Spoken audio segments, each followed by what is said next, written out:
अस्सलाम वालेकुम एवरीवन, उम्मीद करता हूं कि आप सब खैरियत से होंगे। आप देख रहे हैं मेरी कामयाबी चैनल और आज हम पेश खिदमत हैं रमज़ान स्पेशल टॉक शो के साथ। रमज़ान का बाबरकत महीना, फजीलत वाला महीना जो इस वक्त जारी और सारी है, उसकी नेमतों से सब लुत्फ़ अंदोज़ हो रहे हैं और इस बाबरकत के महीने के ज़रिए हम अल्लाह ताला से अपने आप को बहुत करीब कर लेते हैं। तो आज जो हमारे साथ शख्सियत मौजूद है वो किसी तारुफ़ की मोहताज नहीं है। डॉक्टर वसी बट हमारे साथ मौजूद है जो कि शरिया कंप्लाइंस के हवाले से और लीगल एडवाइज़री के हवाले से, इस्लामिक के हवाले से काम कर रहे हैं।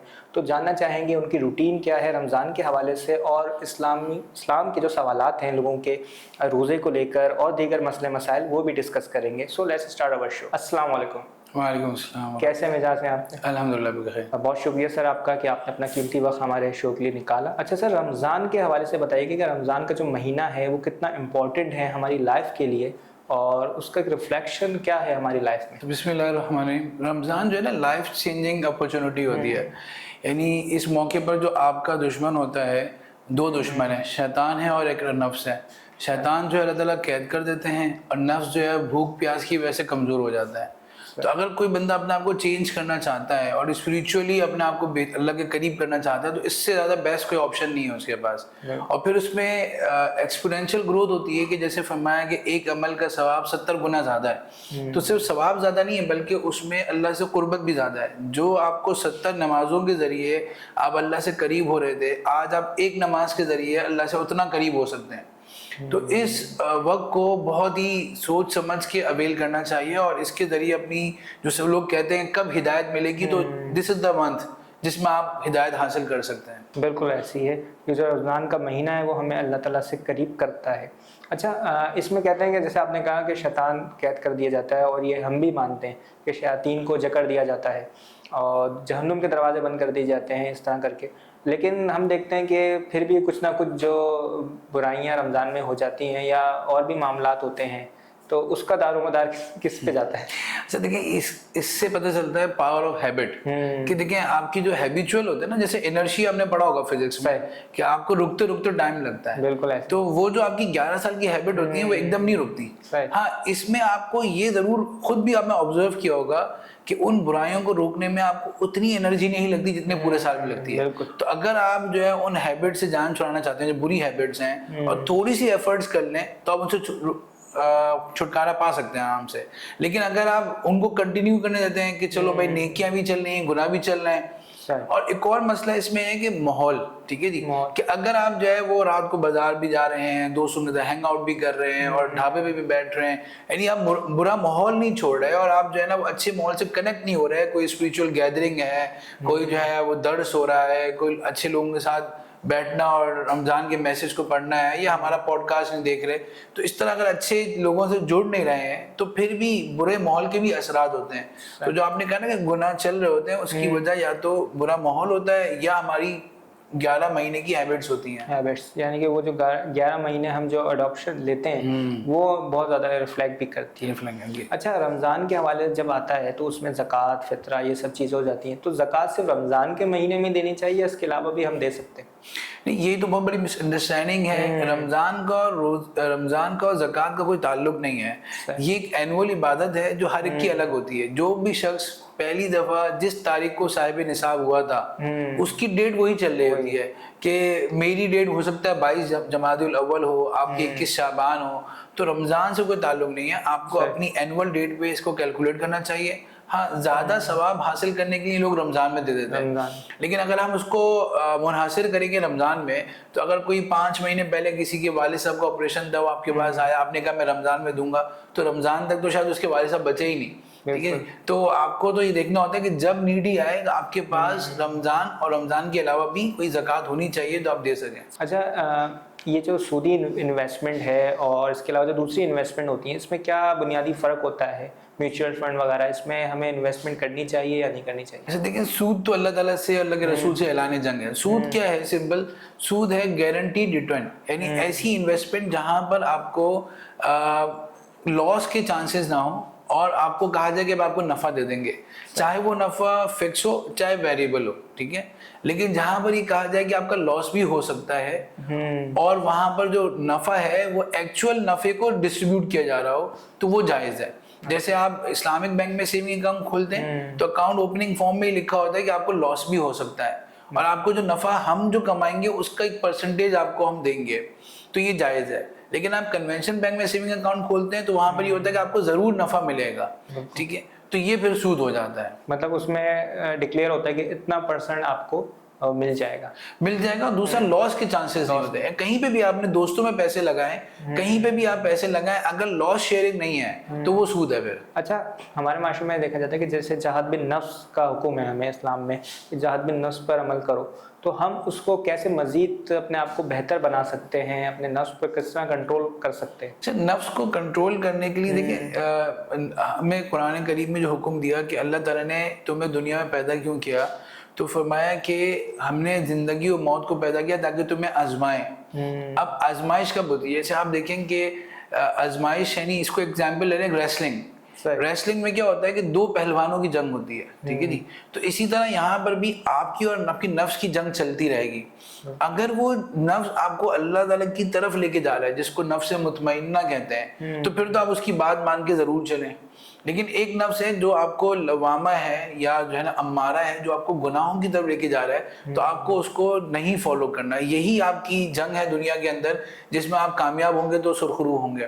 तो इसके लिए बहुत ज़रूरी होता है कि ये पहचान हो कि नफ्स जो मुझे भी कह रहा है ये अच्छाई की तरफ दावत दे रहा है या बुराई की तरफ दावत दे रहा है। बाद अगर शैतान जो है वो नफ्स की ख्वाहिशात को नेक पैरामीटर्स में, नेक शुगर कोड करके पेश करता है, तो वहां पर हमें देखना होता है कुरान और सुन्नत को कि ये जो ख्वाहिश मेरे अंदर उठ रही है, क्या ये शरीयत के मुताबिक है या शैतान का एक धोखा है। बिल्कुल ठीक बात की आपने। हमें अपने आप को भी थोड़ा जो है ना जस्टिफाई करना वो चीज़ों के अंदर भी। अच्छा, मुझे ये बताइए, जैसे रमज़ान का तो हर मोमेंट जो है वो इबादत से भरा हुआ है, बहुत ही पॉजिटिव वाइब्स हैं। बाद से लोग हमारे यहाँ क्या कहते हैं, सहरी का टाइम हो गया तो वो सहरी नहीं करते, कहते हैं भाई हमने रात को खा लिया है, कर लिया। तो आप बताएं सहरी करना कितना ज़रूरी है, उसकी कितनी फजीलत है? सर, सहरी सिर्फ फिजिकल नीड नहीं है। हदीस में आता है कि जब आप सल्लल्लाहु अलैहि वसल्लम सहरी कर रहे होते थे और कोई सहाबी गुजरता था तो आज जब दावत देते थे आप कहते थे बरकत वाले खाने की तरफ आ जाओ। और आपने फरमाया सहरी करो, चाहे जो है ना वो थोड़ा सा ही कुछ खाना हो, क्योंकि हदीस में आता है कि जो फरिश्ते हैं सहरी खाने वालों पर दुआएं रहमत करते हैं। तो सहरी आपकी स्पिरिचुअल नीड भी है, यानी आपका रूहानी ग़िज़ा भी है। तो अगर आपका नहीं भी दिल चाह रहा, आपने रात भर पिज़्ज़ा विज़्ज़ा खाया है और आप फुल हैं, तो थोड़ी खजूरें खा लें, लेकिन सहरी को मिस ना करें। और दूसरी इंपॉर्टेंट बात है कि सहरी का वक्त भी बड़ा अहम है कि वो आखिरी पहर चल रहा है और उस वक्त अल्लाह ताला अपनी पूरी रहमत के उरूज के साथ कहते हैं कि है कोई मुझसे मांगने वाला, तो उस वक्त आप 2 रकअत जो पढ़ लेंगे वो बहुत पावरफुल होगी। अच्छा, इसके अलावा आपकी क्या मसरूफियात हैं? रमज़ान की रूटीन थोड़ा बताइए हमें। और अच्छा, आप शरिया कंप्लाइंस एंड लीगल एडवाइजरी का काम भी करते हैं। तो देखिए, रमज़ान में हर बंदे का 2 चीज़ें मैं अर्ज़ करूँगा, आपने 2 सवाल की। रमज़ान में हर बंदे का थोड़ा इंक्लिनेशन आखिरत की तरफ होती है, अपनी आपको रिफ्लेक्ट करता है कि मैं कहाँ जा रहा हूँ। तो उस वक्त बिजनेसेस भी थोड़ा सोचते हैं कि हम बिजनेस कर तो रहे हैं लेकिन नाजायज़ कमा रहे हैं, जायज़ कमा रहे हैं, अपने एम्प्लॉयज़ के साथ गलत तो नहीं कर रहे, और हम जो है वो अपने बिजनेस को सुन्नत के मुताबिक कर रहे हैं कि नहीं कर रहे, कहीं एक्सप्लॉयटेशन तो नहीं हो रही, कहीं सूद तो नहीं हो रहा। तो उसमें बहुत ज़रूरी होता है कि आप अपने बिजनेस का गैप एनालिसिस करा लें, कि आप एक एक्सरे करा लें कि आपका बिजनेस में कहाँ कहाँ गुनाह हो रहा है, और फिर उसको आहिस्ता आहिस्ता उसको शरिया के मुताबिक ठीक करते रहे, जिसको शरिया कंप्लायंस की सर्विसेज कहते हैं। तो ये भी हमारी सर्विसेज होती है जो रमज़ान में और बढ़ जाती हैं। फिर रमज़ान में लोगों की रमज़ान की ज़कात की ट्रेनिंग्स होती हैं, वो बढ़ जाती हैं। लेकिन अगर पर्सनली देखा जाए तो हर शख्स को रमज़ान के अंदर 3 एंगल से अपने ऊपर मेहनत करनी चाहिए। एक स्पिरिचुअल, जिस पर हमने थोड़ी बहुत बात कर ली है कि अपने आप को अच्छे माहौल से जोड़ना, और दूसरा जो है ना फिजिकल भी। जैसे रमज़ान में होता है कि हम बस पकोड़े खा खा के जो है ना बीमार हो जाते हैं, तो अपने आप को फिजिकली भी फिट रखना। यानी रमज़ान जो है ना वो खाने का महीना नहीं है, छोड़ने का महीना है। तो आप चूजी होके खाएं, आप सिलेक्टेड और ऑर्गेनिक चीज़ें खाएं, सेहतमंद चीज़ें खाएं, ताकि आप रमज़ान में इबादत भी ज़्यादा कर सकें। अक्सर लोग रमज़ान में या रमज़ान के बाद बीमार हो जाते हैं। तो दूसरा अपनी फिजिकल हेल्थ पे भी मेहनत करना, जिसमें हदीस में आता है कैलूला करो, दोपहर की जो नैप है उसके जरिए रात को आप इबादत कर सकेंगे। और तीसरी चीज एलिमेंट है वो इंटेलेक्चुअल ग्रोथ है, कि रमजान में फरमाया गया कि रमजान कुरान का महीना है, तो आप सिर्फ कुरान पढ़े नहीं बल्कि समझें भी उसको। कोई ना कोई आप ऐसे हल्के से जुड़े जहाँ कुरान की एक्सप्लेनेशन होती है, दर्स होता है, खुलासा होता है, कुरान को आप अच्छे मुस्तनद तफासिर को पढ़ें। तो अगर आप 3 एंगल से अपने में मेहनत करें, इंटेलेक्चुअल ग्रोथ, स्पिरिचुअल ग्रोथ और फिजिकल ग्रोथ, तो इंशाल्लाह आफ्टर द रमजान आप you will be change one इंशाल्लाह. बिल्कुल बिल्कुल ऐसी है. अच्छा मुझे बताएं, रमज़ान जैसे बख्शिश और मग़फ़रत का महीना है, तो इसमें कोई ऐसा लोग भी शामिल हैं जिनकी मग़फ़रत ना हो सके, मतलब गुनाहों की वजह से या उनके हरकत सही नहीं है, तो इसकी वजह से?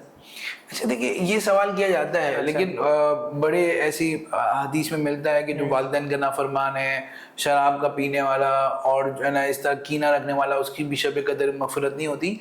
लेकिन इसका मकसद क्या है? इसका मकसद उस बंदे को महरूम करना नहीं है, बल्कि इसका मतलब उस बंदे को और ज़्यादा रियलाइज कराना है कि तुम इतनी बड़ी बीमारी में हो, अभी भी मौका है, अपने आप को सही कर लो. तो ये सब लोग जो भी मेंशन हुए हदीस में, अगर वो अपने गुनाह छोड़ दें तो अल्लाह बड़े गफूर और रहीम है. तो रमज़ान में तो हर बंदे की इतनी दर्जे में मग़फ़िरत होती है कि एक हदीस में आता है कि जो शख्स रमज़ान का महीना पाए और फिर भी मग़फ़िरत ना हो, तो अल्लाह के नबी ने उन पर बद्दुआ की और हज़रत जिब्रील ने आमीन कही है. तो ये इसका मतलब ये कि इतनी सस्ती, यानी अगर हम स्लैंग लैंग्वेज में गए, इतनी आसानी से रहमत मग़फ़िरत मिल रही है कि आपने अभी भी अवेल नहीं की तो आप बिल्कुल ही महरूम है. तो कोई भी शख्स अपने आप को महरूम ना समझे, बस जिस गुनाह में लगा हुआ है उससे छोड़ने की नियत कर ले. आगे क्या होता है, हम आगे की वजह से डरते हैं कि यार ईद के बाद तो फिर हम दोबारा वही करेंगे. तो आगे की आपकी टेंशन नहीं है, आपने आज अपने आप को बेहतर करना है, कल अल्लाह ताला आपका हाथ थामेंगे. तो आज आपने पक्की तौबा करनी है तो इंशाल्लाह मग़फ़िरत हो जाएगी. बिल्कुल ऐसे ही. अच्छा सर, आपका बहुत शुक्रिया कि आपने अपना कीमती वक्त हमारे शो के लिए निकाला, और इन दी एंड आप रमज़ान के हवाले से कोई मैसेज देना चाहें कि उम्मत मुसलमान के लिए रमज़ान कितना इम्पोर्टेंट है और हमारे अंदर इत्तेहाद पैदा हो सके उम्मत में. जी देखिए, रमज़ान तो जैसे मैंने कहा कि लाइफ चेंजिंग महीना है, तो ये सिर्फ इंडिविजुअल लाइफ नहीं बल्कि उम्मत के लिए भी चेंजिंग का है. अब उम्मत जो ब्लीडिंग कर रही है, उम्मत जो आप देखें किस हालात में है कि हम अपना कोई फिजिकल, अपना इकोनॉमिक कोई भी डिसीजन खुद नहीं ले सकते, और हमारी मुल्कों की किस्मत का फैसला भी कुछ और लोग कर रहे होते हैं. तो इस मौके पर हमें रमज़ान में मेरी तो दरख्वास्त होगी, एक नियत करें कि हमारा जीना और मरना जो है उम्मत के लिए है. हम अपनी जितनी सलाहियतें लेने दी हैं, चाहे वो इकोनॉमिकल हो, फिजिकल हो, अपनी सलाहियतें पॉजिटिव यूज़ करेंगे, उम्मत के लिए बेटरमेंट के लिए यूज़ करेंगे, बल्कि उम्मत से भी बढ़कर ह्यूमैनिटी के लिए यूज़ करेंगे, और दुनिया में जो गलत हो रहा है उसको रोककर अच्छा कुछ करने की कोशिश करेंगे, ताकि जब हम चले जाएं तो हमारा कोई पॉजिटिव कंट्रीब्यूशन इस दुनिया में हो. बहुत शुक्रिया सर आपका अपना कीमती वक्त देने के लिए, और बहुत अच्छा लगा आपसे मिलकर, और आपने जो इंसाइटफुल चीज़ें शेयर की हमारे साथ, जो मालूमात शेयर की, वो बहुत इंफॉर्मेटिव हैं और हमारे ऑडियंस को भी वो ज़रूर पसंद आई होंगी. तो नाजरीन, रमज़ान का महीना बाबरकत महीना है. हमें चाहिए कि हम अल्लाह ताला से करीब हों, कनेक्ट हो सके. ये मग़फ़िरत का महीना है, इसमें अपनी मग़फ़िरत की दुआ कर सकें, क्योंकि रमज़ान का महीना हमें जो गुनाहगार लोग हैं उन पे एक तरीके से रहमत बनकर नाजिल होता है. अल्लाह ताला हमें इस रमज़ान के पूरे रोज़े रखने की तौफ़ीक़ अता फ़रमाए और उम्मत मुस्लिमा की जितनी भी परेशानियाँ मसाइल हैं उसको ख़त्म फ़रमाए. आमीन. मिलते हैं आपसे फिर किसी नेक्स्ट एपिसोड में अपने नए मेहमान के साथ, नई स्टोरी के साथ. तब तक के रखिएगा अपना ख्याल. अल्लाह हाफ़िज़.